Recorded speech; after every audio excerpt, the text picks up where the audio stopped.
are volunteers that were looking for Savannah, that were wasting their time looking for Savannah. That Savannah was dead in that burn pile. The defendant led the public to believe that Savannah was still out there. Michael Williams again testified to the defendant lighting beacon fires. You heard about the beacon fires. That hopefully someone will see the beacon and come back. How could she see the beacon when she's dead in a burn pile? When the defendant placed her in the burn pile. So she led the public to believe that Savannah was still alive, despite knowing exactly where she was. I would point to State's Exhibit 31, which was introduced into evidence. I would ask the court be sure to read State's Exhibit 31. It's a thriller. State's Exhibit 31 is a 17-page rambling manifesto authored by the defendant. She points her fingers at everyone she can possibly name, including people that are thousands of miles away in Minnesota, as being involved in Savannah's disappearance, despite knowing where Savannah was in the burn pile because she placed her there. She killed her and placed her there. And she says, you could consider me a suspect, but David and Tamil, they're going to use this runaway incident to take Savannah away from me. But she already killed Savannah, and she knows it. She already knows where Savannah is. Additionally, to show that the defendant concealed Savannah's death, State's Exhibit 17 and 18, the bones and the zipper pull. That's all that was left of Savannah. Not a body, not anything like that. 13 bone, 13 teeth, a jawbone, and a zipper pull. State's Exhibit 24 through 30, Your Honor. Those were numerous pictures of the burn pile where Savannah was located, including, they demonstrated how large this burn pile was. This burn pile was taller than the law enforcement officers. Law enforcement officers are standing on top of it, holding up a tape measure because they can't get to the top of it, measuring it. And it's stacked with both burned and fresh cedar. Going towards the defendant's concealment of Savannah's death, Your Honor, the defendant omitted the existence of the hydrocodone pills. She never mentioned law enforcement until confronted with it. Mr. Pete Jr. freely disclosed this information to law enforcement. One of the first things he mentions to, I believe, it was Deputy Dobbs. He says that there are missing hydrocodone pills. And when confronted with that information, when the deputies asked the defendant about these missing hydrocodone pills, her response was, it would make her fear a reality. But her fear was already a reality because she bore that fear. She was the one that disposed of and killed Savannah. State's Exhibit 23, the marriage license. They get married. She gets married to Mr. Pete on the day the remains are located. And you heard testimony that they left during the search to go get married. That marriage license reflects that they got married on the day of the search. And we all know about the legal concept of marital privilege. Mr. Pete Jr. saw no visible injuries on Savannah when he saw her on the 18th and the 19th. And you heard this ridiculous story about how Savannah tried to throw herself into a fire, was injured, and she went out to the doctor to try to get pills for Savannah and not herself. And defendant goes and tells Robert Pete Sr., what are you supposed to do when your daughter runs into a fire? And you heard from the tape, the recording, that the defendant told the state public defender's office that Savannah ran towards the fire on the 18th, and that she had heroically tried to save her. But we know Savannah wasn't injured. We know she didn't try to run towards the fire. And she died, according to the defendant, from taking pills. That's the defendant's own statement. Well, we know there's a little bit more to that than Savannah taking pills on her own behalf and committing suicide.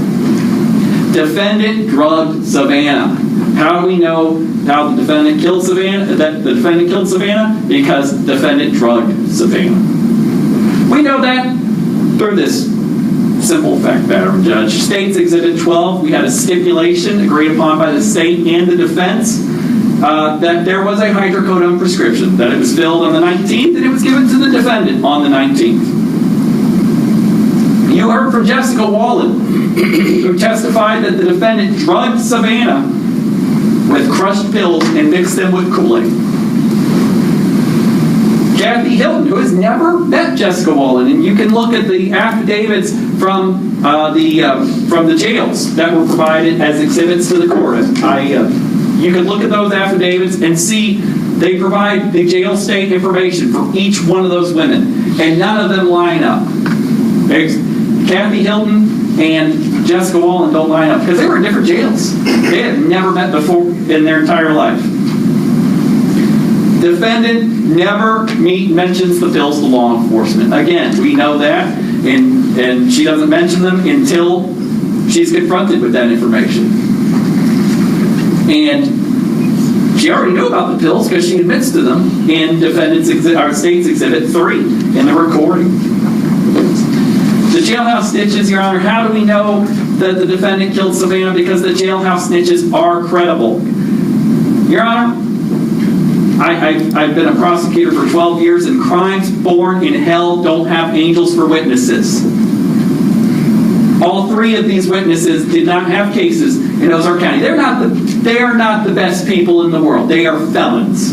They freely admit that they are all convicted felons. But they have no reason to lie, Your Honor. They did not receive favorable treatment from the state. They did not receive favorable treatment from Ozark County because they didn't have cases in Ozark County. In fact, all three witnesses, Jessica and Sarah, did not receive any favorable treatment from Douglas County, which is where their charges were out of. In fact, Jessica Wohlen went to prison. She testified to that she went to prison for her charges. I believe it was drug trafficking.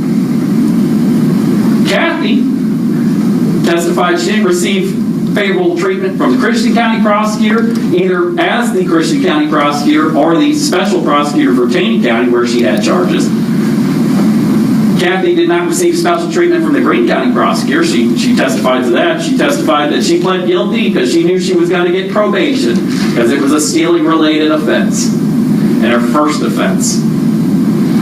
And she testified that she doesn't watch the news, that she said she was not in the place for watching the news, and she still doesn't watch the news, and has not followed this case. And that she did not hear about this case again until the state subpoenaed her to appear. That she went a couple of years. She was in jail with the defendant in 2018. And she went a few years before she received a subpoena in this case. And the court can look at its own record and see when a subpoena was returned. This case was initially charged by complaint, followed by a grand jury indictment with very limited details. Your Honor, the original indictment stated she was killed by unknown means. We had an argument about that prior to the beginning of trial with the substitute information that alleged more specificity that was accepted by this court on day one of trial. But the original charging document alleged that Savannah was killed by unknown means. Kathy Hilton recalls details that are not in the original charging document. She recalls a truck being used to transport Savannah. There's no mention of a truck in the charging document. We heard about a truck. We heard about the use of pills to drug Savannah. Well, how would she know about pills? Pills aren't in the charging document. But the defendant talked about pills. The defendant talked about pills to her lawyers. The defendant talked about pills to law enforcement. Not the charging document. Not something Kathy Hilton would have known. Sheriff Reed was asked by the defense when he was on the stand about specific media coverage, and nothing in his testimony about that media coverage mentioned anything about drugs or truck. And even though no evidence that lye was used, there's no evidence that lye was used to dispose of Savannah's body. Kathy knew lye was present, And how do we know I was present? Joe Marcello confirmed it. He had a fear about the safety of his dogs around this property with all of this lie about it getting into their nose, about it getting on their paws and injuring his dogs. How do we know the defendant killed Savannah? Because we know Robert Peete Jr. is credible. None of the evidence that we presented indicates Robert Peete Jr.'s involvement in the murder of Savannah. The defendant actually stated in her recording, her conversation with the Missouri State Public Defender, that you could set off a nuke under Peete Jr. and that he would not wake up. You can find that at page 14. The transcript, the approximate time is 13 minutes. The transcript indicates it's inaudible, but if you listen to it, it's nuke. And of course, the official exhibit is what governs, not the transcript. Mr. Peete himself testified that he's a heavy sleeper. The defendant said in her recording that Peete Jr. was not involved, and she felt bad for him because he relit the burn pile. Knowing the defendant knew full well what was in the burn pile, according to her own statements. That's at page 60 of State's Exhibit 3. Peete Jr., I would point out to the court, is a charged co-defendant. He is also before this court on the same charges. Testified in a first-degree murder case without the benefit of immunity under Section 491-205. He testified on his own free will and volition. How do we know defendant killed Savannah? Savannah did not die in the trailer. How do we know that? Joe Marcello. Joe Marcello testified about his dogs. They were brought out to the property and they extensively searched the camper trailer. In fact, the court asked Mr. Marcello about his search of the camper trailer. And Mr. Marcello testified that the dogs would have an alert, or they would have a noticeable, what he called a noticeable change of behavior on what he referred to as residual scent.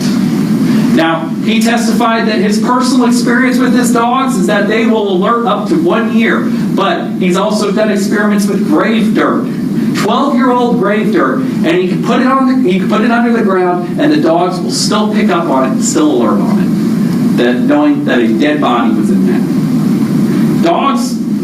His dogs were able to alert to a dead body that was 20 feet underwater, just 30 minutes after falling underwater. He testified that his dogs can alert within minutes of death. Now, the court's question to Mr. Marcello was regarding the alerting the trailer. Joe went through that trailer. He talked about the bed in the trailer. He talked about going up and down the trailer. He talked about he was in there with a member of law enforcement. And the entire time Joe was in the trailer, the dogs never had a noticeable change of behavior. They did not alert from anything in the trailer, residual, scent, or otherwise. Defendant in State's Exhibit 3 stated that Savannah, on page 59 of the transcript from State's Exhibit 3, that Savannah was cold and not there when she found her. If she was cold and not there when she found her, the dog would have alerted. It did not. Why? Because she was killed in the fire. Like Joe Marcello said, it's like spaghetti in a white plastic bowl. It never goes away. Defendant, in her recording with her attorneys, stated that she talked to her doctor and found out that hydrocodone couldn't kill Savannah and that it would just make her really constipated. Even the state public defender didn't believe that nonsense. Why would you ask the doctor that? Did the doctor know she was dead? How do we know the defendant killed Savannah? The defendant's consciousness of guilt. We have all of these indicators of consciousness of guilt. Former Deputy Fox testified that the defendant urinated herself, and you saw a picture of that.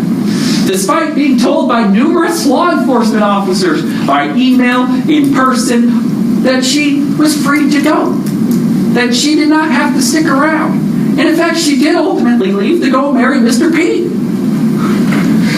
When there was increased activity on the hill, you heard Deputy Fox say you couldn't see what was going on the hill, but you could see there was increased activity headed that way. They were bringing more equipment, they were bringing more officers. That was where Savannah was found. And when that happened, when that activity increased, when that dog hit on the pile, she urinated herself. And she goes on Facebook to make herself look like an innocent party, that she's being abused and mistreated by law enforcement. And State's Exhibit 32, which was introduced with Miss Montag, was the defendant's Facebook, complaining that the deputies detained her and told her she couldn't leave and couldn't go anywhere, and that she peed herself and that her rights were violated. No, absolutely not. We know that's not true. State's Exhibit 33, that's an email between Deputy Dobbs and the defendant, recounting dreams about pills and dogs eating Savannah. Defendant 23, that's the marriage on the day Savannah was located. We know defendant went out, married Robert P. Jr. on August 1st, thinking marital privilege.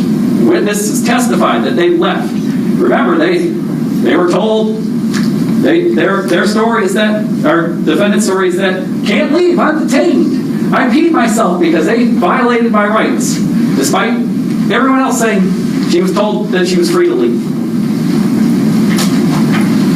More evidence of consciousness of guilt, Your Honor. State's Exhibits 5, 6, and 7. Contemplating the potential charges, the availability of DNA evidence, the charger airplane mode phone off, found on her person at arrest before charges issued. In this case, defendant was arrested at the Greyhound bus station here in Springfield with what the deputy described as a significant amount of baggage. She's attempting to leave. She attempted to blame Miss Montag for what happened to Savannah. We heard 4 hours of testimony from Miss Montag, claiming that Miss Montag was a terrible mother.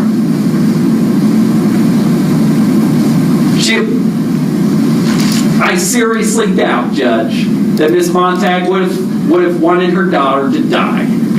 You saw her reaction at the hands of the defendant. You saw her reaction when she was on the stand and she looked at the last Mother's Day card she got from Savannah and she broke down and cried. Miss Montag didn't want her to die. The defendant sure did. During her transfer, another evidence of consciousness of guilt, Your Honor, during her transfer from Ozark County to Taney County, when this case was changed to venue to Ozark County, or from Taney County to Taney County, she tells Deputy Dobbs, she says, "Hey, Deputy Dobbs, can I ask you a question?" He says, "No, you're represented. I can't talk to you." She says, "Did they find my daughter?" Well, we know they found her daughter because she knows where her daughter was. And then she tells the defendant, she tells Deputy Dobbs, something evil up there happened on the hill. Yes, something evil happened up there on the hill. She killed her daughter and burned her in fire. She did not call 911 to report Savannah's alleged overdose. Again,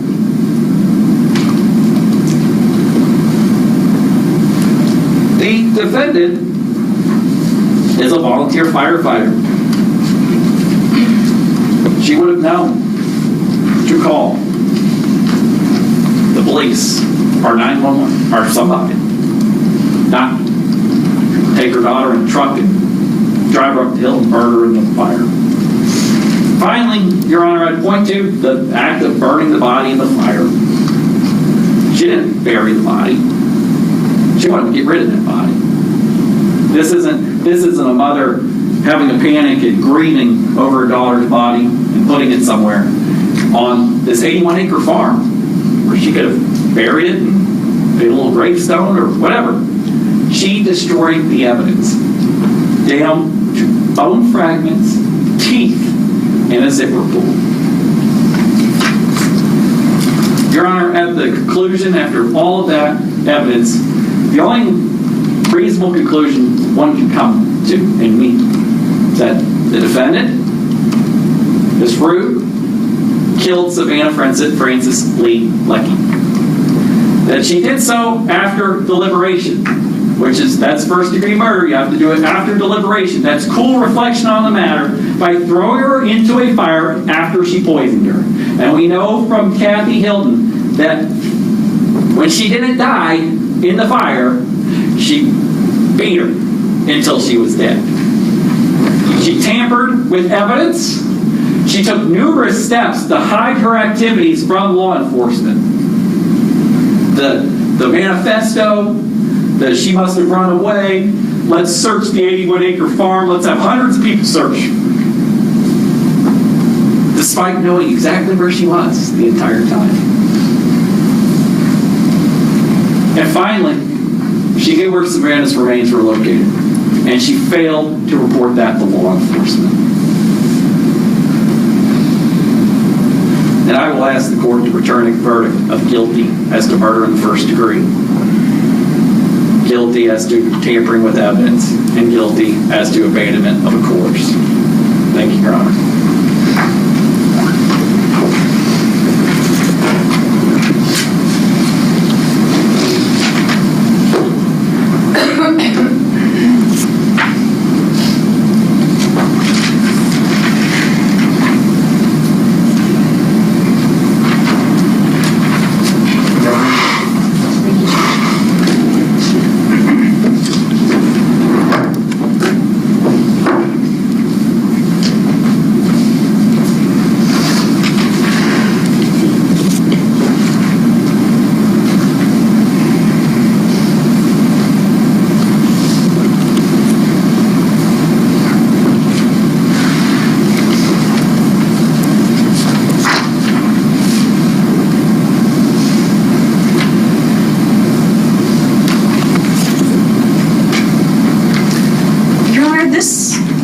Since the case was actually filed and began, it's been an odd case. It's an odd set of facts.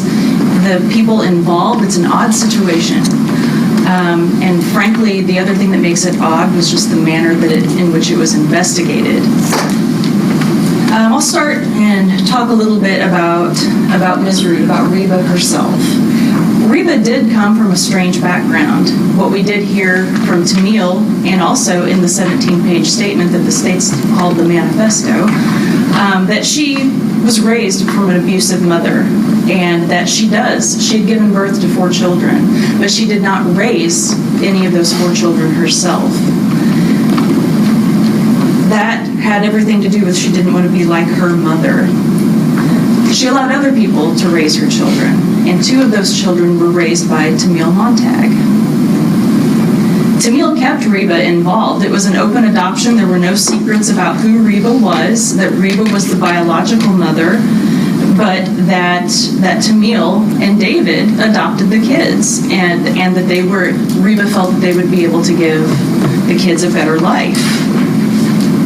Reba herself, too, with her choice of profession, which truck driver. It is somewhat unusual to have a female truck driver. She was working at the Isabella concrete plant and worked just like a man, as one of the firefighters would have testified. She was self-reliant, independent, and was not a stranger to hard labor or hard work. Whenever in Ozark County, her farm was off-grid. It was 81 acres. You had to go off a county road and then another county road, I believe as the state described it, as deepest, darkest Ozark County. And there was no electricity running up there, but there was a building. The building was not insulated. It was essentially a metal pole barn that had been roughed in for a future apartment. But it was not insulated. There was no air conditioning. There was a wood stove for heat. It had actually bathroom fixtures and things like that, but this was very much off-grid. You did have to run a generator in order to charge batteries to have electric or to fill the well tank so that you would have running water. And Ms. Ruud was finally off-grid. She had goats, and she was just trying to have a country life. During this time, whenever Ms. Ruud had finally kind of fulfilled a dream job and had her property, and she did own it in tandem with her partner, Elmer Guthrie, was one of the times whenever Savannah happened to have some hard times and had this mental health issue and things like that. Reba was aware of some of it, not maybe to the extent of Tamil, who was present during these times whenever Savannah was seen by health professionals or in the partial hospitalization program or whenever she was fully in inpatient treatment. But Reba, it was no secret from Reba that these things were happening. And that comes back to she had a great relationship with Tamil. Tamil thought highly of Reba, thought highly enough of Reba that she thought that her daughter, her adopted daughter, could go live with Reba and Reba would help take care of these behavioral problems, that they could reset some of those behaviors, is what I believe Tamil testified to. Tamil also testified that Reba referred to her as mom as well. They were close. They shared family holidays. They lived together for periods of time. And Reba was involved in her daughter's lives. And when I say her, I do mean both Reba and Tamil, because when they were together, I think they considered each other co-parents. Reba wasn't a stranger, neither to Tamil nor to her daughters. Reba also was aware that Savannah had been diagnosed with autism and with ADHD. When we come to the time around 2015, 2016, 2017, we have a few things going on. Savannah was born in 2001, so she's 14. She's a young teenager, an adolescent. That's one thing that happens, and there's just changes that happen with every teenager during that time. But there were also some significant changes happening with Tamil and with the home life. And that had to do with ending a relationship with a stepdad, Mike Evans, and then Tamil starting a new relationship with Carrie Steves. Tamil testified that she felt the problem was that she was too happy.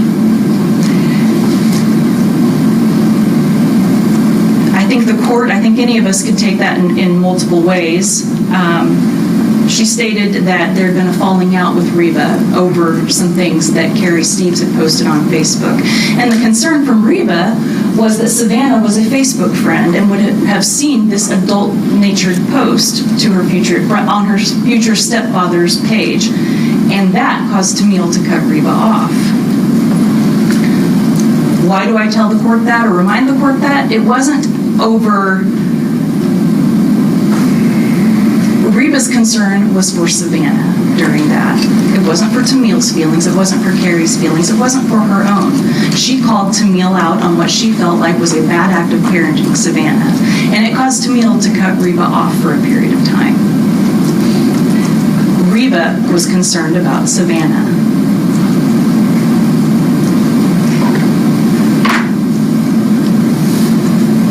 Savannah herself, Tamil testified that the Asperger's, or being on the higher functioning end of the autism spectrum, caused Savannah to have some issues. She was socially awkward. She was emotionally immature. She maybe was impulsive or destructive and emotionally immature. She acted younger than her actual appearing age. Some of the other things about Savannah, some of the wonderful things about Savannah is that she was brilliant. She was a sponge for information. The autism would make her share it sometimes or overshare it with people too, that as part of the social awkwardness. But certainly Savannah, when we talk about disabilities, we aren't talking about someone who was physically disabled. We had Buddy Smart testify, and Robert Pete Jr. was able to testify that Savannah was certainly physically able,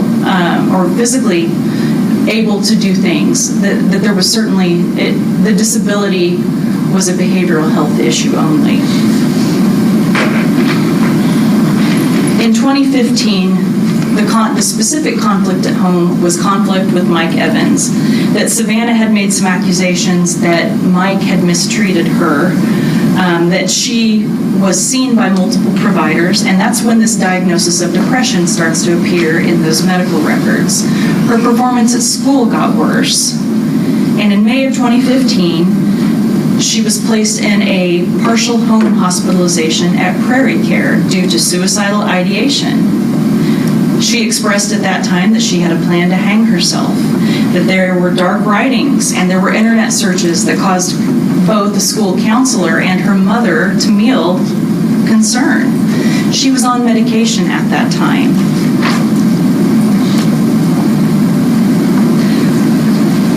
Mr. Brown indicated then in his closing that there were additional notes in there that Savannah had made statements that she wasn't serious or she didn't really plan to go through it.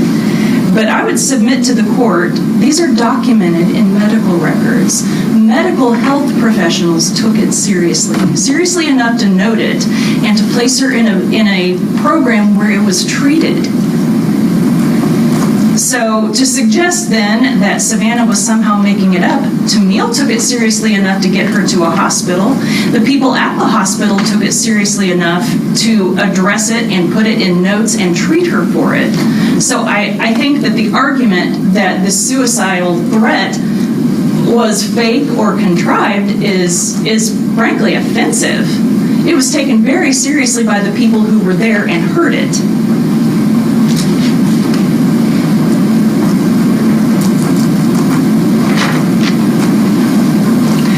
She was discharged from the PHP, or the partial hospitalization program.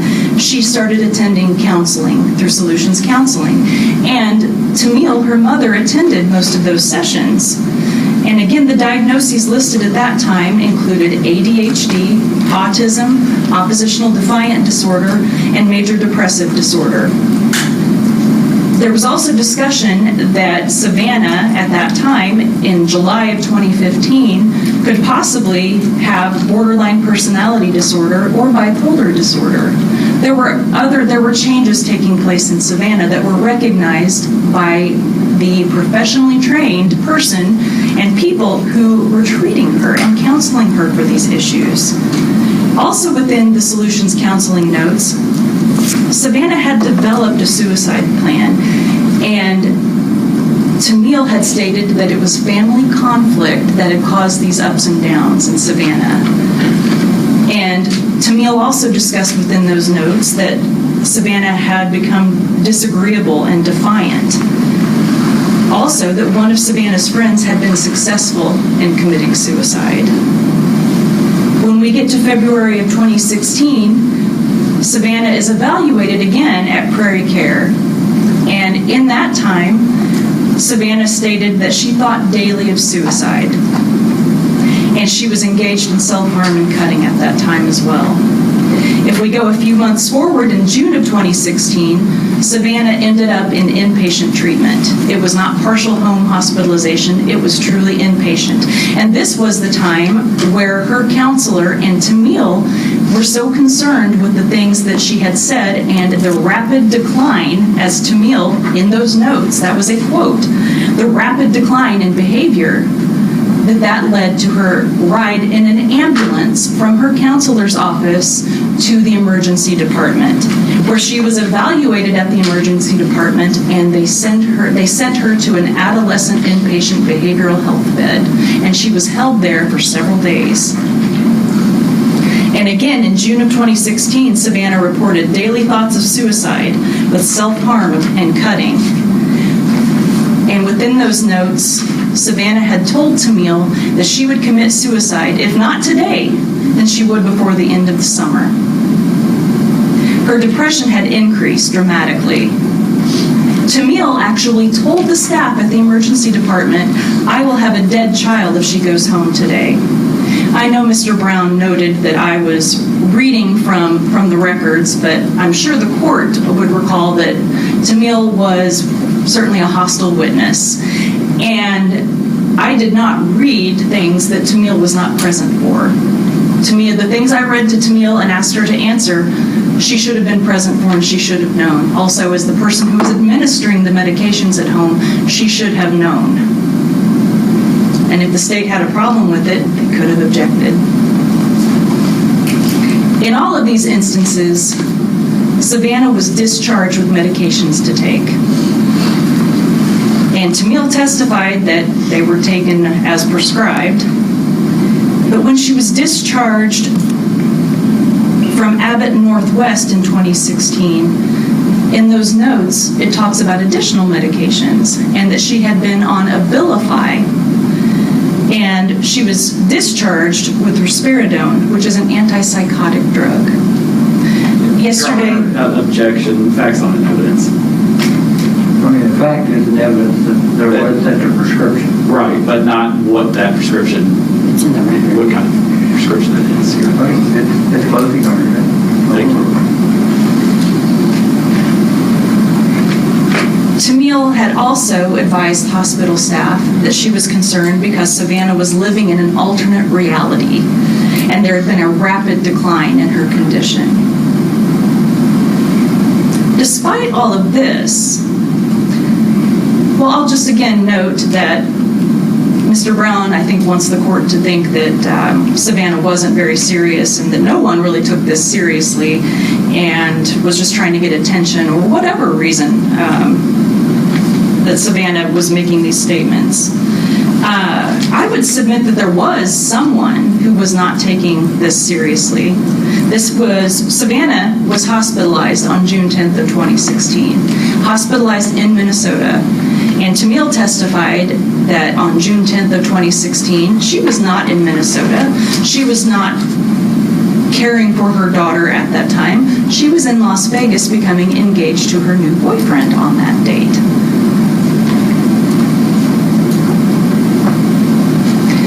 Within those notes too, Savannah told the hospital staff that it would be impossible for her to go home on June 10th because her mother was in Las Vegas with her boyfriend.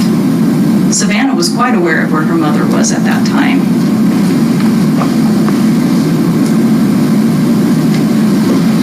After Savannah is discharged in June of 2016, Savannah bounces around. She bounces to her aunt Amanda. She bounces to a camp. And then she bounces out to Montana to stay with Tamil's parents for a period of time. Somewhere during that time, the decision is made that neither Amanda, the aunt, the parents, Tamil's parents, I'll clarify, are not the right place for Savannah to go, nor is the adoptive father, David Leckie, the right place to go. Instead, Tamil thinks that we'll send Savannah to get these behaviors under control. We'll send her 14 hours away to Ozark County, Missouri. And she does so after Savannah, without any sort of doctor's directive, has been weaned off of these medications.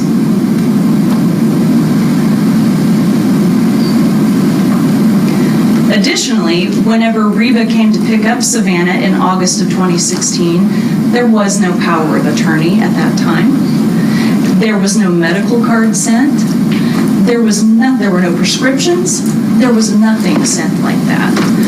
She sent a child who had been hospitalized 2 months prior for a suicidal ideation to Missouri without any medications or the ability to get any. That's how these behaviors were going to be placed under control.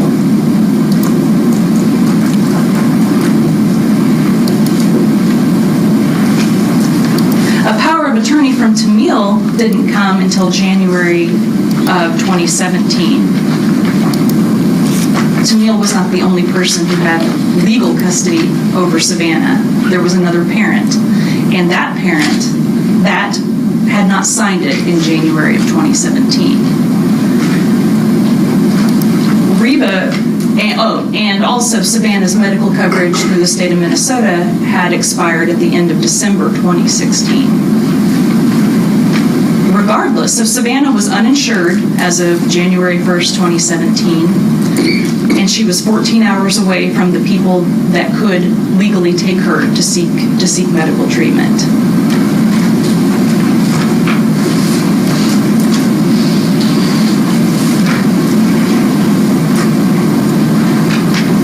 The other thing, considering that if the best place for Savannah at that point was in fact Reba, she was also 14 hours from her siblings, from her aunts, from her grandparents, from her dad. She was 14 hours from the medical staff that was familiar with her treatment, that knew her issues. She didn't have a counselor. She didn't have any counseling sessions when she was in Missouri. It just abruptly stopped. She didn't have her medications. She didn't have her peers. The way to get these behaviors under control was to send her someplace where she had nothing. And not only did Savannah have nothing, she did not equip the adult that she was entrusting with her child the ability to seek that help. Tamil knew what Reba's profession was, that she was a truck driver and did primarily hard labor type of things. Tamil knew that it was difficult to parent Savannah and work full-time whenever there was a two-parent household. She applied for the waiver for the personal care assistant based on that she could only work part-time, even though it was a two-parent household, because of the time it took to parent Savannah. And that doesn't make Savannah a bad kid, a bad person. It makes Savannah a child that has those two, the disabilities.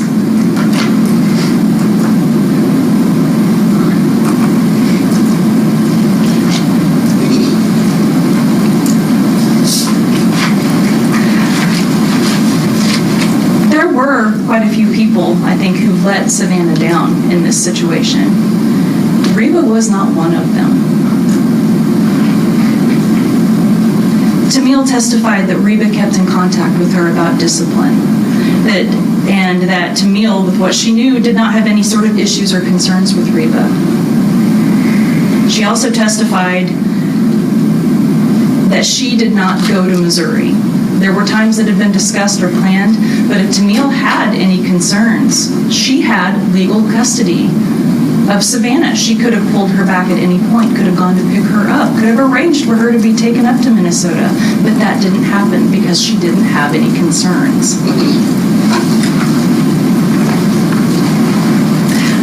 The state talks about and suggests that Savannah was not suicidal in 2017. Well, unlike whenever Savannah was in Minnesota and was being seen for the suicidal ideations, there was legal authority to take her to a doctor.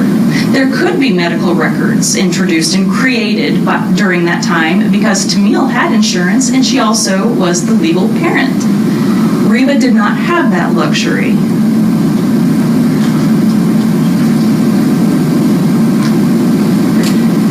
One of the things in the medical records is that whenever Savannah's behaviors began to increase, she would start to isolate.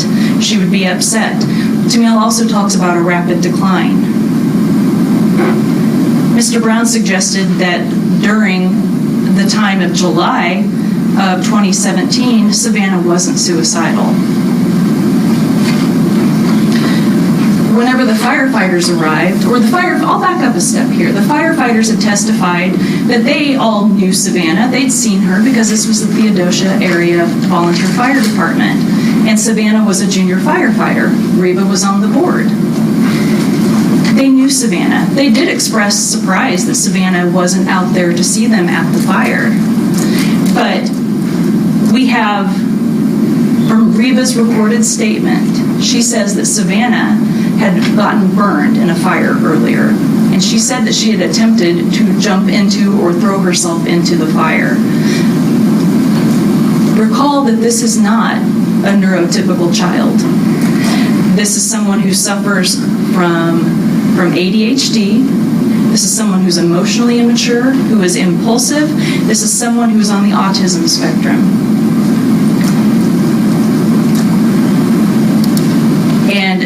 And from Reba's statement, that is when her burn occurred, because she caught Savannah and was pulling her back out.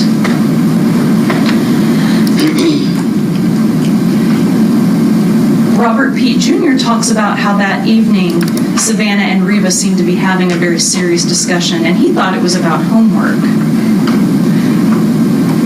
We also heard that Reba was trying to protect Robert.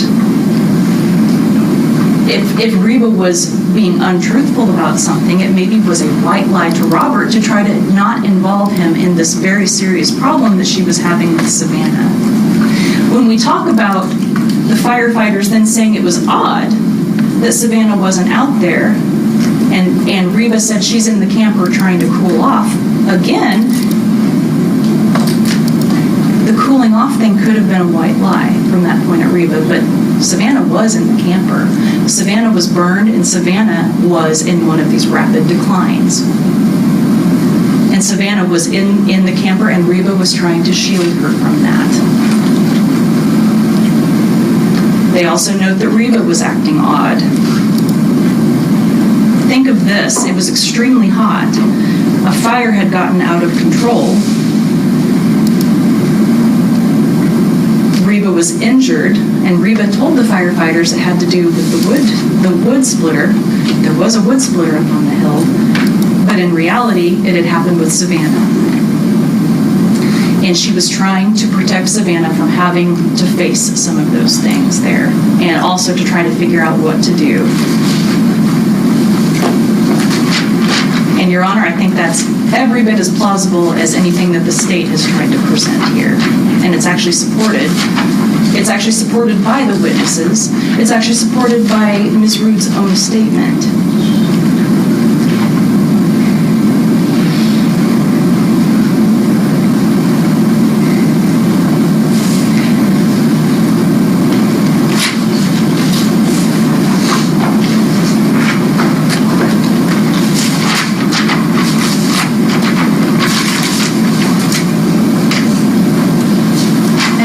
Talks about the evidence that was presented in this case to support murder or child abuse resulting in death with felony murder attached to that, which now, as he stated, has gone from unknown means to by burning or drugging. So let's walk through some of the evidence here. Whenever Sheriff Reed testified, again, one of my first statements was that it was the investigation itself was odd. And Sheriff Reed exemplified that. I do not doubt that he is a religious man. I do not doubt that this particular case and many others were emotional for him and bothered him. But Sheriff Reed, rather than pointing to evidence, kept pointing to thoughts and feelings and what he felt were messages. It was not supported by evidence. That's odd. This investigation has been characterized by they reached a conclusion first, and we're trying to build evidence or support it with evidence that doesn't match.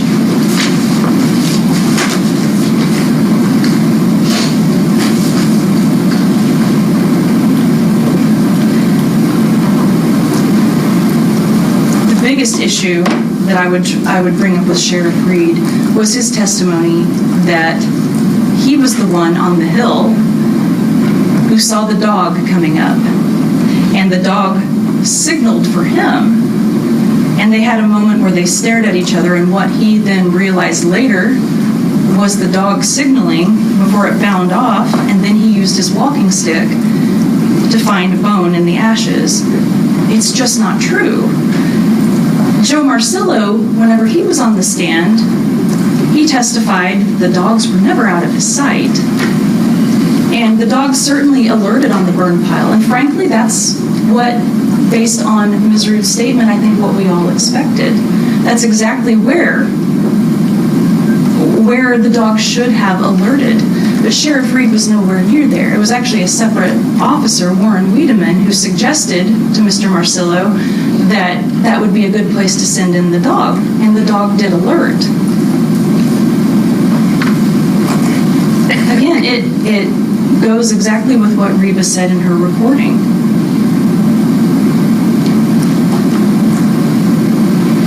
Mr. Brown indicated that the dog's failure to alert on anything within the camper would indicate that Savannah was murdered. That's a stretch. That's a significant stretch. What Mr. Marcillo did testify to is that he is a handler of the human detection or human remains detection dogs. He's not a scholar on the exact science of the human remains detection dogs.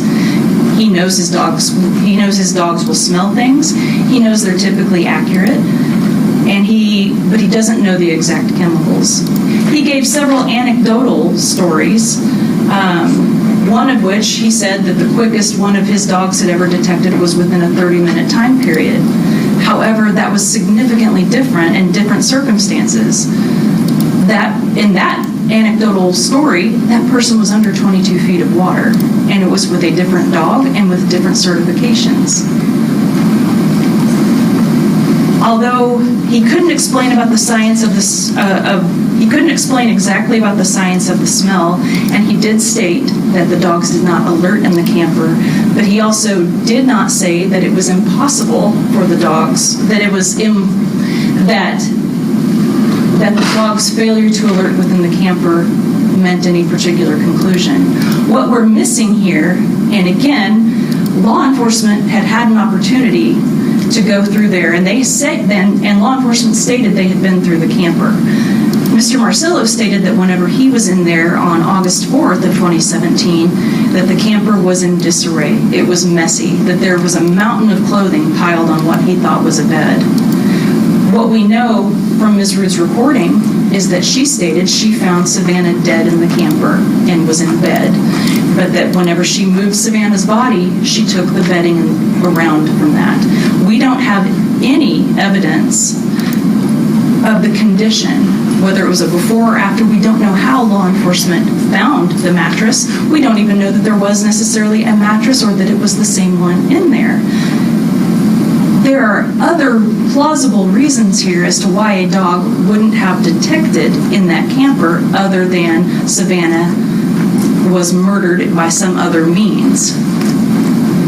She could have died in that camper. We simply don't have enough to completely exclude it, which is similar to what, frankly, there was misstated evidence, and the officers seemed to think that the bones and the examination of the teeth meant that Savannah had 100% been identified, when in reality, and what the stipulation would say, is essentially Savannah could not be excluded as a possibility. Obviously, that becomes less important once Ms. Ruud's recording comes into play. I understand that the identification isn't the primary issue here. But some of the other anecdotes that Joe Marcillo gave was that he spoke of how blood, if it was on a plastic tub, even if it was rinsed, would still give an odor. According to Ms. Ruud's version in the recording, there's no blood. Savannah was simply lying in bed. Mr. Marcillo also provided information that whenever he was an emergency medical technician, that whenever, and I believe he stated that he witnessed decomposition. I don't think that was necessarily an accurate thing for him to have stated, but that whenever he watched someone pass away, and that they almost instantly turned cold, waxy, and sticky. That was instantaneous. We can't determine how quickly Savannah died in the trailer or in the camper.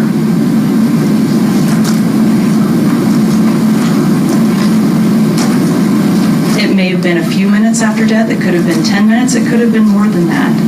But regardless, what Mr. Marcillo could testify to is that his dog found the detected human remains on the hill, which is still consistent with Ms. Ruud's reporting. There are several other reasons as to why the dog may not have alerted in that camper.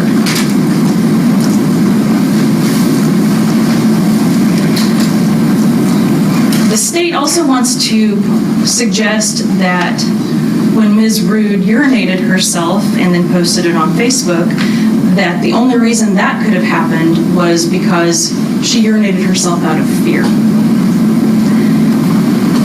I would ask the court to recall that law enforcement, this was during the dog search, and that law enforcement had advised both she and Mr. Pete Jr.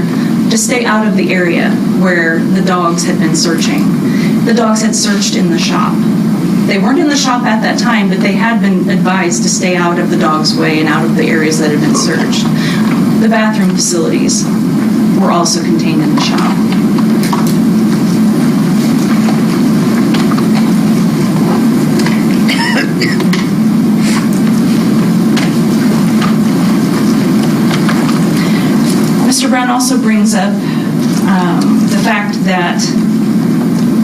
that Reba had stated to Deputy Dobbs that she had dreams or visions, and that her fear would become a reality.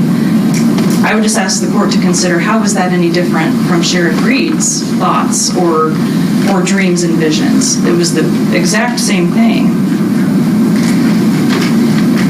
The state also notes that whenever she was stopped at the bus station in Springfield, that there were some personal notes in her luggage. She wasn't arrested until, I believe it was August 21st of 2017. She had already met with attorney staff, and that they had discussions about potential charges and other legal matters. The things that were found within her notes regarding potential charges and things like that, or DNA, she took notes. She took notes whenever she was at her attorney's office, and she kept those notes with her because she obviously was concerned about the investigation. But let's get to what the state really wants the court to contemplate and really consider as solid evidence, and that would be the jailhouse snitches. There were 3 jailhouse snitches from 2 different facilities. Jessica Wohlen was the first one that testified yesterday, and she testified yesterday that Reba had told her that she had drugged her daughter and that the drugs had been placed in Kool-Aid. But she also wrote a statement on September 1st of 2017. That wasn't included in there. She kept reminding everyone and trying to state, even though she wasn't asked, that she had wrote it in her statement that she had asked to speak with law enforcement. No law enforcement testified that they ever spoke with her. She also said that she didn't get any consideration from the state in exchange for making that statement or agreeing to testify, but she sure asked for it. And she wrote a letter, and she put another snitch's name on there, and that snitch, Sarah Johnson, said that she wasn't aware, she never signed the letter. Jessica Wohlen also indicated that information, especially during that time when this had been very newly charged, that was the talk of the jail. That was the talk of Ozark County, and that everyone was talking about that. And there was a tremendous amount of media coverage at that time as well. The second snitch that the state put on was Sarah Johnson. She wrote a statement on the same day as Jessica Wohlen, but she stated yesterday that she didn't sign it, even though her name appears underneath Jessica Wohlen on the second letter. And in that, they were asking for some sort of consideration. And whichever one wrote the letter, characterized themselves as the state's best witnesses. Sarah Johnson also advised that her charges were dropped in exchange, or not, I'll back, that was incorrect, were dropped, not necessarily in exchange for anything from the state regarding that statement, but that they were dropped. And those charges, at least one of them, was hindering prosecution of a felony. And then we come to Kathy Hilton. Kathy Hilton is the only witness that claims to have the full story of what happened to Savannah. She testified that she was raised right and raised to be truthful. And of course, she also revealed that she has convictions for forgery, for felony stealing. She has a conviction for delivery of controlled substance into a county jail, and that she also wanted to do right by children, but she does have 2 prior convictions for criminal non-support of a child. Beyond all of that, Kathy's story is virtually impossible to believe. And that's simply because on opportunity, she arrived in the jail on May 19th of 2018. On May 20th of 2018, she was searched and she was found to have drugs in her possession in the county jail. We heard testimony then that she was immediately placed on lockdown. We heard testimony from Amy Macbeth that typically An inmate that brings a controlled substance into the Taney County Jail would receive 20 days of lockdown.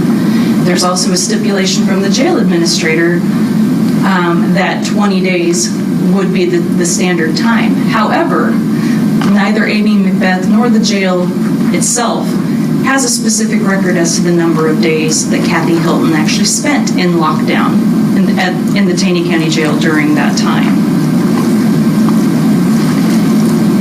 More importantly, Kathy Hilton herself couldn't recall how many days she spent in lockdown in the Taney County Jail. But what she could recall is that right after she got there, that she and Reba became fast friends, and that they were braiding each other's hair and telling each other's stories. Amy Macbeth testified that when an inmate is placed in lockdown, they are placed in a cell, and those cells are solid doors. They're not barred doors. It would be difficult both to speak, that you can hear, but you would have to speak loudly in order to be heard through that door. There's also only either a beanhole or a chuck hole in those doors. I've never tried to do it myself, but I would say that it would be hard to braid hair through a beanhole or a chuck hole or a solid door. She also put in her written statement at that time that Reba told her that the burns on her arm were from when lye splashed on her, whenever she was trying to dissolve Savannah's bones to hide them. That is simply not true. We have a stipulation that Dr. Jeffrey Litt examined photographs of Reba's burns soon after they happened, and he determined from what evidence he was able to review, both medical records and the photographs, that they were thermal burns and not chemical. That also discredits Kathy Hilton's story. And finally, Kathy Hilton says that Reba told her that she hit her daughter after she woke up from being drugged in the fire, hit her in the head with a rake until she was dead.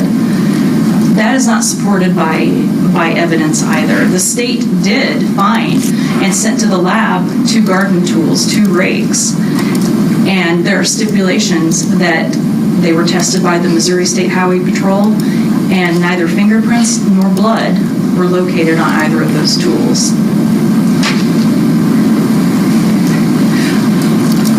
What we can believe about Kathy Hilton is that she was in jail for a day, not even 24 hours before she was placed on lockdown for bringing drugs into the jail. This happened in May of 2018, and Reba had been in custody since August 21st of 2017. It makes no sense that suddenly, within this short amount of time, that Kathy Hilton and Reba would become such close and fast friends and braid each other's hair, that Reba would sit down and simply recount all of the details of a traumatic event and of her charge to a perfect stranger. It also makes no sense that Reba would have stood outside the door and shouted a confession through. Everyone would have heard. There would have been multiple people coming forward with this story if that was the case. And again, while neither Amy Macbeth nor Kevin Gwynn with the Taney County Jail could testify with certainty that Kathy Hilton would have spent 20 days in lockdown, we still have the issue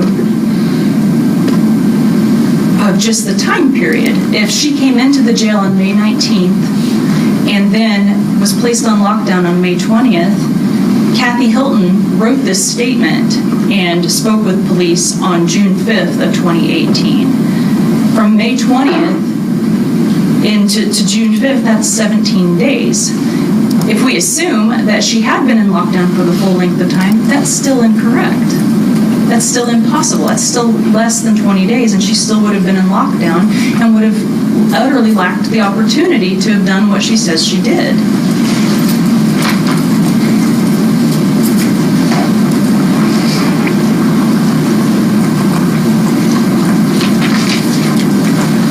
the state kind of posits the question of why. Why would Reba destroy Savannah's body if nothing sinister or nothing bad happened there? And I would posit the question, why? Why would she murder Savannah? What was going so wrong there that she would have progressed suddenly to murder?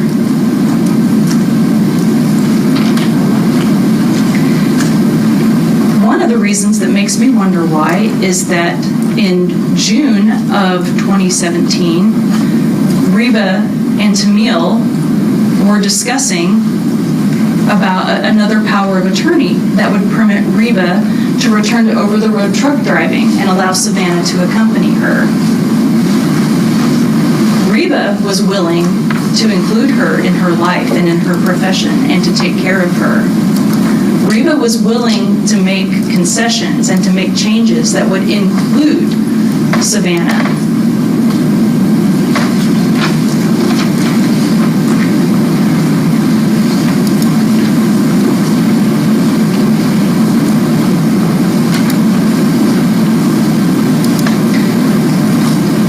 The state also was trying to introduce some sort of evidence of abuse of a child in this case. And they tried to do so with Buddy Smart. What Buddy did testify to is that he had witnessed Reba use a hose to clean Savannah down. You heard Tamil talk about the hygiene issues that Savannah had. It's located within the medical records. There were times when Savannah went into her group therapy classes, either during the partial hospitalization period or when she was inpatient hospitalized, where the staff notes there's a strong odor or she appears unkempt. Hygiene was an ongoing issue. And again, that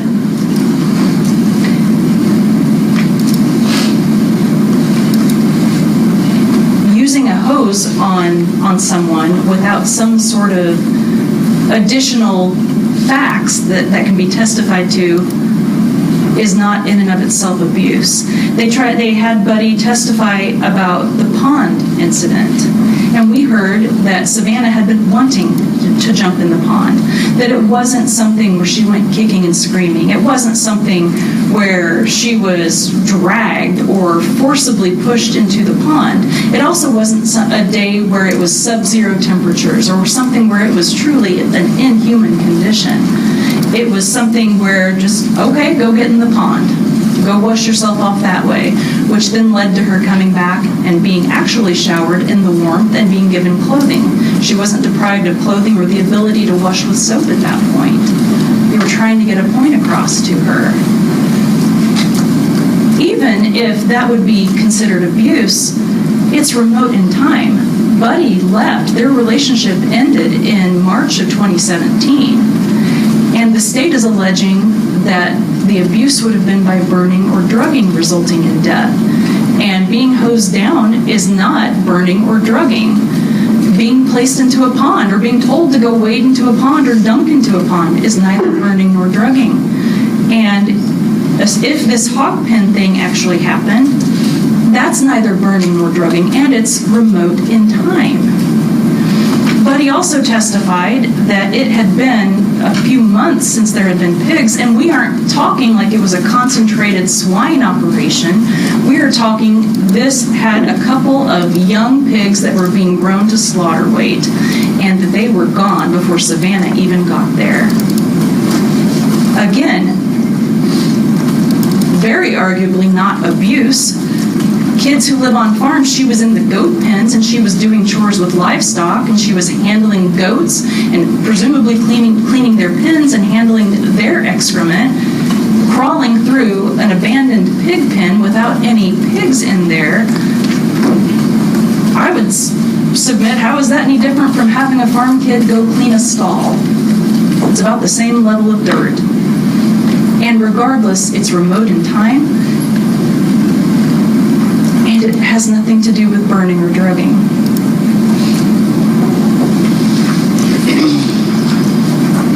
We also talk about the lie being present. Absolutely it was, but that was because Reba and Savannah were starting to make soap, and they had a website for a soap business. And they were making soap together, and Savannah was very excited about it.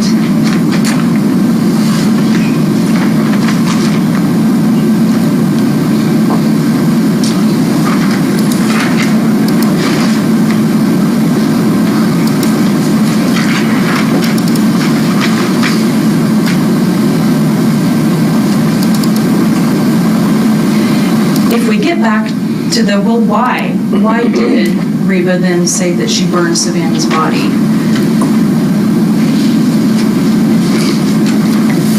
Again, here was a woman who was sent a child that her adoptive mother, her legal mother, knew had been suffering from serious mental health issues, but was sent to Missouri without any ability to obtain, without medical insurance, without the ability to seek medical care, without medications, without counseling, without anything. And she had no legal rights to have this. It was a weird situation from the get-go. An adopted mother sent the child back to biological mother. It's an odd set of facts, as I said at the beginning.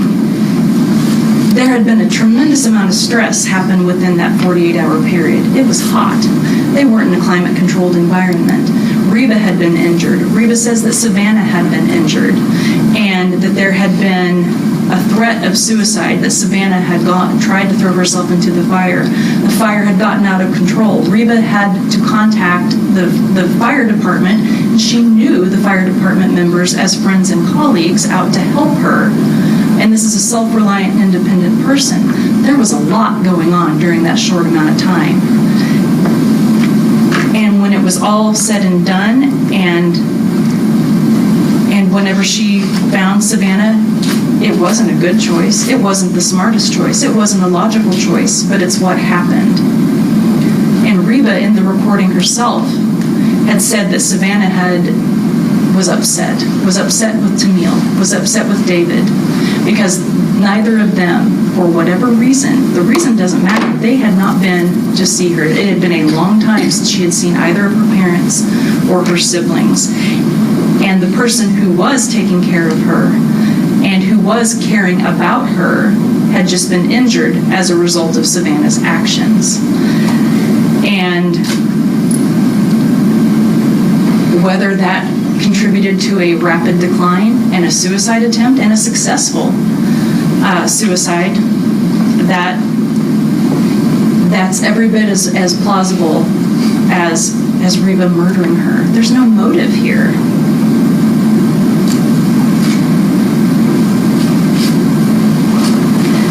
The evidence of murder that the state wants to present is that the destruction of the body must mean murder.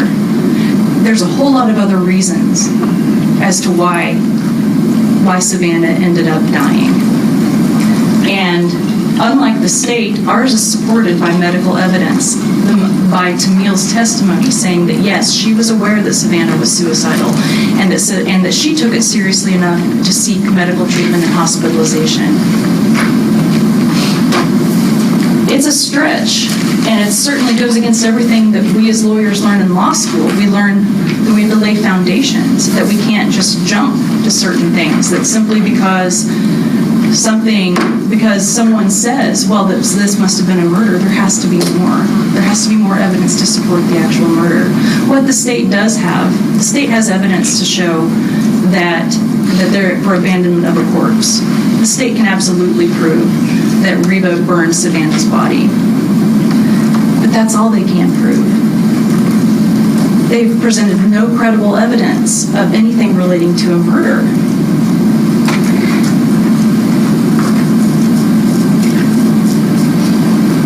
There's far more evidence, not just thoughts and feelings, relating to the other possibility, which is that Savannah took her own life. Reba's response to it was not the lawful one. It certainly was not. But that does not mean that Rebecca Ruud either committed first-degree murder or committed child abuse resulting in murder, or child abuse resulting in death, excuse me.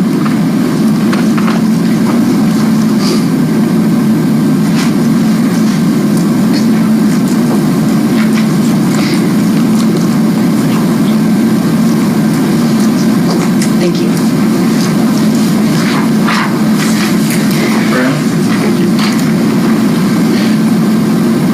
Your Honor, defendant always wants to play the victim. Tamil would take Savannah away from her. Everybody wanted to take Savannah away from her. You can see that in the manifesto. She points the fingers at everyone except herself. She is the victim of incompetent and overzealous law enforcement. And on August 4th, when they discovered Savannah's remains, she peed herself because of that overzealous and incompetent law enforcement, telling her she was detained when she really wasn't. She wants to play the victim. And today, we're seeing it once again. She wants to lay the death of Savannah at the feet of others. Miss Montag, and even Savannah herself. The defendant, from the manifesto, Your Honor, the defendant liked to make children. She liked to take care of them. We know this from the state's, from that evidence. She didn't want to raise children. She got rid of, did this at least 4 times. She made children, abandoned them. Savannah was abandoned 2 days after she was born by the defendant. And then she left others to care for them. She did not know how to be a mother. And she took that out on Savannah. Now, Ms. Wellborn wants to make a big deal out of Sheriff Reed's testimony and him having a vision or believing that he would find Savannah's remains there. But the fact remains, the remains were found in the burn pile that Sheriff Reed said they were searching in, and that Joe Marcello said they were searching in. Here I would point to, there's a lot made of the defendant's, of Savannah's plan, suicide plan, cutting, hanging, suffocation. There's never a documented plan involving drugs. There was never a documented plan involving fire. And I think it's very offensive, Your Honor, that Ms. Wellborn thinks I'm making it up or making light of it. I've had friends and family that were depressed. I've gone through that. I've seen it. Mental health professionals. I'm not a mental health expert. I'm not a behavioral health expert. Ms. Wellborn is not a behavioral health expert. Mental health professionals took this seriously. And that is evident from the mental health records. They gave her treatment. They gave her help. She said she needed help, and that's why she was there. But she also said to those same mental health professionals, I'm not planning on acting on it because I'm here and I need help. And she got it. This information didn't come from Ms. Montag. It came from Savannah. She was the one saying she needed help. And again, there has been no explanation of any of these records. We've read the records. We have the records and evidence. We don't know what they mean. We don't know what the diagnoses mean. We don't know the significance of the diagnoses. The defense would have you believe that that is indicative of her committing suicide in July of 2017, when that is not the case. Again, that's almost a full year. That's over a full year from the June hospitalization. We went from June 16 to July 17. And in between that time, the only evidence this court heard was that in her time in Missouri, from August to her death in July of 17, was that she was happy and healthy. I would also posit, Judge, that if you look at Defendant's Exhibit E, you'll actually see that Savannah complaints, the medications that these professionals are making her take and that her mom is administering to her aren't working. They're just not working, and she doesn't like taking them. I think Ms. Montag testified on the stand that she told medical providers that Savannah was someone that was subject to victimization because of her condition. She sure was victimized. She was victimized by the defendant, Rebecca Ruud. We keep hearing the defense wanting to make this case about Ms. Montag. This case is not about Ms. Montag. Ms. Montag, I'm sure, regrets some of the decisions that she made as a mother because her daughter is now dead. She loved her daughter very much. This case is about the defendant murdering Savannah.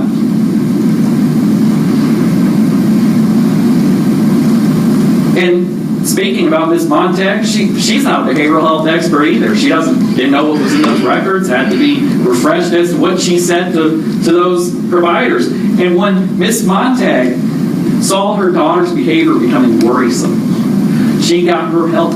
She brought her to professionals. Ms. Montag's not a behavioral health professional. When they became worrisome to the defendant made her go through a hog pen. The defendant hosed her down outside. The defendant made her jump in a pond. The defendant took away her guinea pigs. You heard that from Buddy Smart. The defendant took away her guinea pigs. This is indicative of a total disregard for humanity, for empathy, and compassion. The defendant is a possessed evil person with evil intent. Let's talk about Joe Marcello. Joe Marcello, the defense mentioned that there are other plausible reasons why a dog would not be detected in the trailer. You didn't hear any of those plausible reasons. They didn't ask him about those plausible reasons. Ms. Wellborn certainly didn't provide it, but Joe Marcello told us why the dog didn't alert the trailer, and that's because there wasn't a dead body there. That's what he said. He's just the dog guy. He doesn't know the chemicals. He doesn't know the science, but he does know how his dogs operate. He does know he has so many dogs. He's certified as an examiner or an assessor, and he doesn't need to know the science. You don't need to know the science about how this phone works. It works. We know how it works. He knows how his dogs work. And he was able to testify to that. And he told you that his dogs did not alert the camper trailer, and that means there wasn't a dead body there. That means Savannah was not killed in the trailer. She was not killed by means of suicide, by drugging herself. You heard the defendant peed herself because she couldn't go to the bathroom because they were in the shop and they were told to stay out of the shop. She's a farm girl, Judge. Hardworking farm girl on an 81-acre farm. She never told law enforcement that she needed to go to the bathroom. She just peed herself when they found the bones, when they found the remains of Savannah. You know, the funny thing about the defendant's thoughts and dreams and visions and Sheriff Reed's thoughts and dreams and visions, they both turned out to be true. They both turned out to be Savannah dying and being reduced to bones and ash. The snitches, Your Honor, we heard from Jessica that the defendant drugged her daughter and placed those drugs in the cooler. She didn't put it in her written statement, but she said at the end of her written statement, I have more information for you. And she gave that information. She was interviewed. There may have been tremendous media coverage in this case, but there's nothing in the record that shows public knowledge about the pills. Again, this case was charged by indictment. She was originally charged by Savannah dying of unknown means, by being murdered by unknown means. There was nothing introduced that suggested pills in the media coverage. Jessica Johnson's charges were dropped during prosecution. That's not evidence. She talked about her charges being dropped. Certainly nothing that the Ozark County Prosecutor's Office did. And she testified that she didn't receive consideration, that someone else took the rap. Kathy Hilton, she's bad because she has convictions, and those convictions are stealing and forgery, and she's a liar, and she has non-sport convictions. They have to attack Kathy Hilton, Judge. They absolutely have to attack Kathy Hilton, and I know why they're doing it. They have to defend their clients to the best of their ability. But Kathy, there's no reason for Kathy Hilton to lie. She told you she was raised to not harm children. And she told you that these criminal offenses that she was charged with, she hasn't been charged with anything else. She had a bad time in her life. I suspect Kathy Hilton was probably using meth and went on a bender and committed some offenses. But she's clean now. She showed up here the other day. You saw her. And she is on probation and doing well. And has had no charges since 2018. And she was given probation for her charges. You heard that the defense wants to make a large deal about this lockdown, 20 days lockdown, that it's hard and firm. Well, you heard from Amy Macbeth that the jail doesn't always follow the policies, and she didn't know that sometimes offenders serve less than 20 days in lockdown. We heard that through the stipulation from Keith Quinn, the jail administrator, that sometimes if it's their first offense, that 20 days may be reduced. There was no record of Kathy Hilton's lockdown in the Taney County jail records. We stipulated to that, and you heard that yesterday. You heard about lockdown from the lockdown procedures in the Taney County jail, about how they operate. It doesn't really sound like a lockdown, Judge. It sounds like they could talk to each other through the door. They could walk throughout the pod. That other lockdown inmates are housed with lockdown inmates together. And that Miss Macbeth Miss Macbeth did not even know. She thought it was a hard and fast rule, but she admitted that they don't always follow the rules in jail with their own guidelines and rules and statutes. Well, not statutes, but the real base of the case, the state's case, Your Honor, is the fact that the defendant, by her own admission, hauled Savannah's body up that hill in a truck, which Kathy Hilton knew about, burned it, and then lied about it to scores of people. Just scores of people. Everyone heard that. Everyone thought that she ran away. The manifesto, Judge, she points a finger at everyone. She could have gone to this guy. She could have gone to this guy. Carrie Steves could have come and got him. Carrie Steves is in Minnesota. The snitches corroborate the state's version of events. They corroborate that the defendant murdered Savannah Frances Lee Leckie. Your Honor, after you consider and review all of the evidence in this case, I'm going to ask that the court find the defendant guilty as charged. Thank you very much. And I don't know what the court wants to say today at this point, but we need to take a break. We're done. Okay. I'm taking it under advisement. We're done. So I'll let you know as soon as I can when I've reached the decision. Judge, do you want to set a reappearance date or anything like that? I usually don't. I will tell the court that I am leaving the Attorney General's office at the as of July 15th. Well, you're going to beat me out of this. I do intend on asking the Attorney General for a special appointment to continue in this case. Mr. Garrett will continue because he's been appointed as a special KG. I'm hoping to have it decided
have time to talk to Mr. Maris about that?